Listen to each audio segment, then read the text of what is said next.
গাড়ি কেনার টাকা নাই তাই কিনেছি হোন্ডা, আপনার মেয়েকে না পেলে হয়ে যাব গুন্ডা। এই তুই একটা ছোড়া বলতো।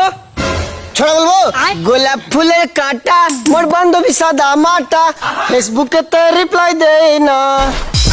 এই ফরমান তুই বলতো বক বেশি ভয়ঙ্কর না মশা বেশি ভয়ঙ্কর? স্যার মশা বেশি ভয়ঙ্কর। এই কি বললি? হ্যাঁ স্যার, মশা বেশি ভয়ঙ্কর। বাঘের ভয়ে আমরা বাঘকে পিঁজরায় ভরে রাখি, কিন্তু মশার ভয়ে আমরা নিজেই মশারির ভিতরে থাকি। স্যার এবার আপনি বলেন তো কোন প্রাণী দুধ আর ডিম দুটোই দেয়? এই কি বলছিস? এরকম কোনো প্রাণী আছে নাকি? আচ্ছা স্যার, দোকানদার টাকা দিলে দুধও দেয় আর ডিমও দেয়। এই তুই বড় হয়ে কি হতে চাস? স্যার আমি বড় হয়ে দাঁতের ডাক্তার হতে চাই। কেন রে, তুই হাত পা ফুসফুস এগুলো বাদ দিয়ে তুই দাঁত ডাক্তার কেন হবি? স্যার মানুষের হাত পা কিডনি ফুসফুস এগুলো তো একটা দুটো করে আছে, কিন্তু দাঁত তো 32টা আছে, যে কোনো একটা খারাপ হলে আমার কাছে আসবে।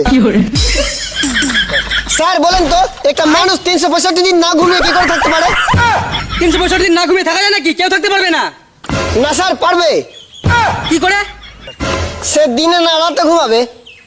আচ্ছা তুই ধর বড় দেখে নদীর মাঝখানে একটা লেবুর গাছ আছে, তুই লেবুটা কি করে নিয়ে আসবি? কি করে নিয়ে আসবো? পাখি হয়ে গিয়ে উড়ে নিয়ে চলে আসবো। হারামজাদা, পাখি কি তোকে তোর বাপ বানাবে? আর সাগরে কি লেবুর গাছ আপনার বাপ লাগাবে?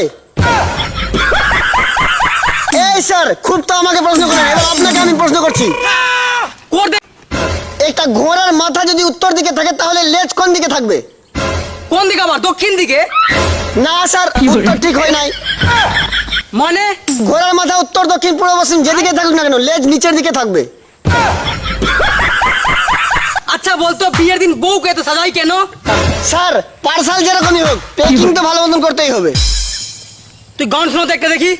গোলাপ ফুলের কাঁটা মোর বান্ধবী সাদা মাটা, ফেসবুকে তো রিপ্লাই দেই না।